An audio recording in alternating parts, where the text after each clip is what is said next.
Hello सगळ्यांना, अंकिता किचनच्या रोजच्या स्वयंपाकमध्ये आपल्या सगळ्यांचं स्वागत. आज मी हा सकाळचा नाश्ता दाखवते. रोजचा काही ना काहीतरी नाश्ता लागतो ना आपल्याला,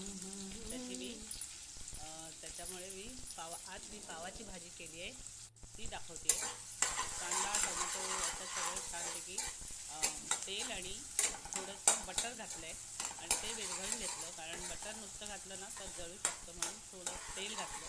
नुसत्या बटरवर नाही करायची. 2 चमचे बटर आणि 2 चमचे तेल घातलं असं छानपैकी, आणि त्याच्यामध्ये कांदा टोमॅटो असा छानपैकी असा परतून घेतला. चाललं आहे, फोडणी घातली जराशी आणि त्याच्यावर हे तुकडे करून घेतले आणि त्याच्यावर मी थोडंसं मीठ घातलं आहे आधीच, कारण मग नंतर घालायला नको, पसरलं पाहिजे बरोबर. हळद तिखट घालून घेतली. साधा नाश्ता आहे हा.